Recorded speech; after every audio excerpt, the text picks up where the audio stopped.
deixando o povoado de Barra do Juá, Lampião ruma para os sertões cearenses, onde acampa por algum tempo. Os dias vão se passando. Os boatos de que Lampião vem ali ou acolá já são menos frequentes. Os fugitivos, refeitos do primeiro susto, vão retornando às suas residências. É começo de junho, tudo volta à normalidade. 25 dias já haviam se passado, sem o registro de qualquer fato importante que viesse quebrar a rotina dos são-joanenses. O nome de Lampião já não causava tanto pavor. Mas, essa paz aparente não iria durar por muito tempo, porque estava com os dias contados.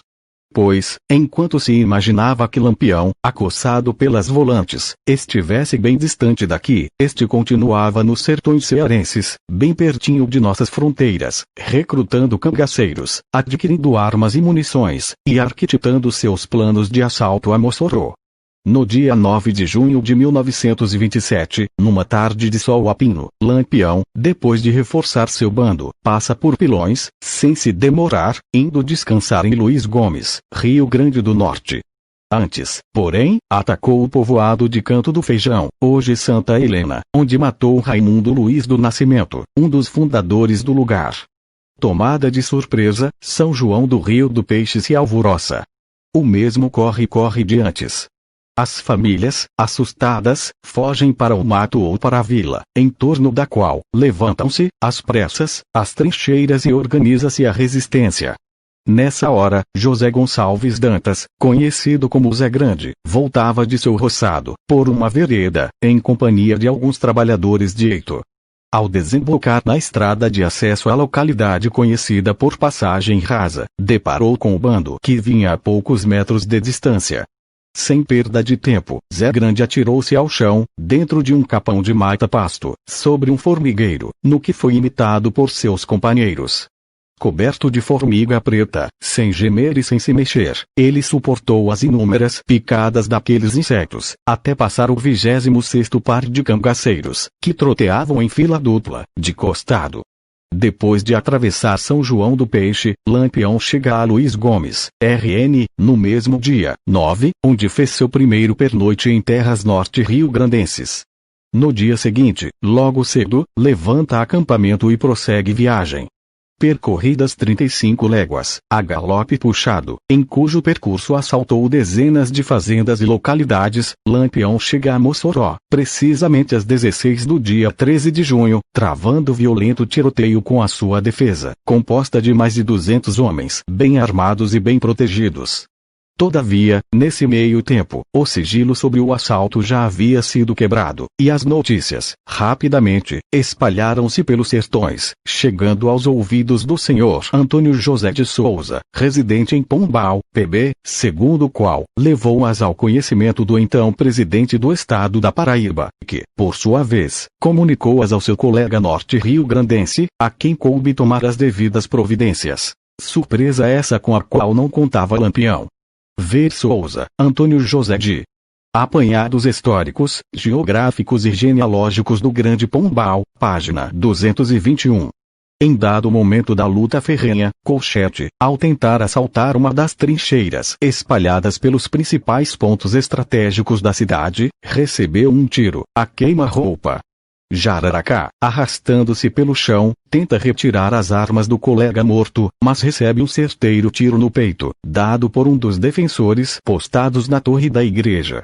Retrocede e recebe outro tiro na perna, mas, com vida, consegue sair da cidade, refugiando-se na casa de um desconhecido a quem pediu auxílio, e por este foi denunciado à polícia.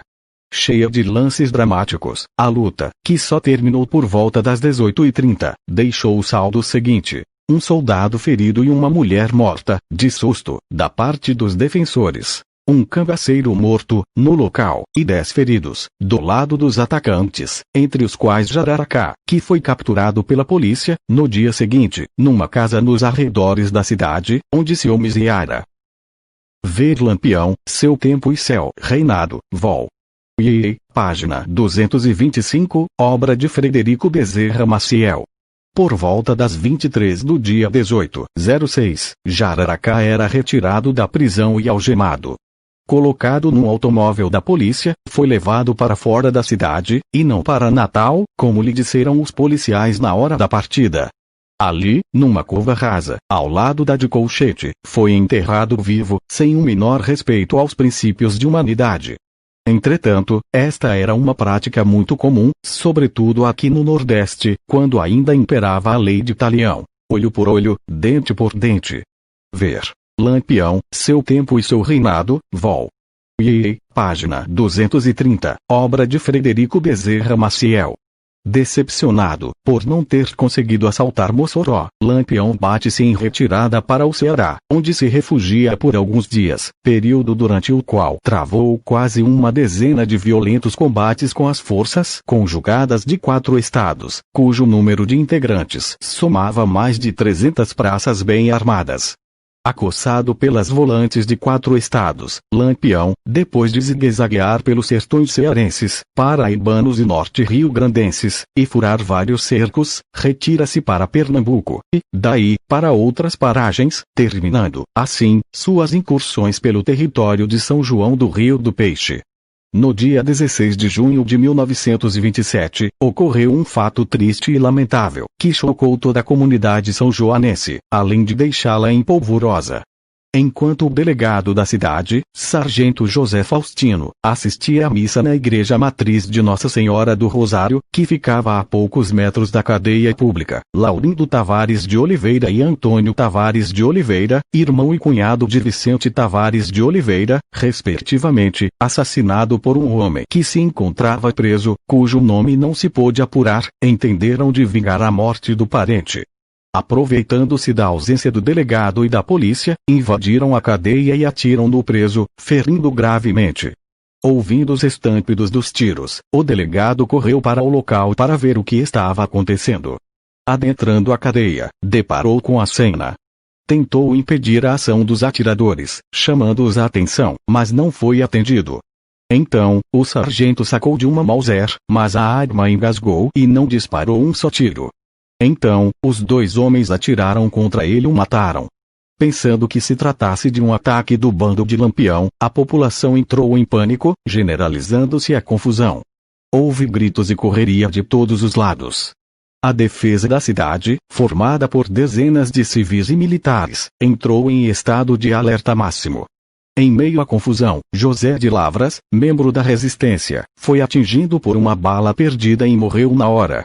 Ver a União, Jornal Oficial do Governo do Estado da Paraíba, edição de 31 de maio de 1927. Os criminosos foram capturados, mas, dias depois, quando eram transferidos para a cidade de Patos PB, onde deveriam cumprir sua pena, foram executados no meio do caminho.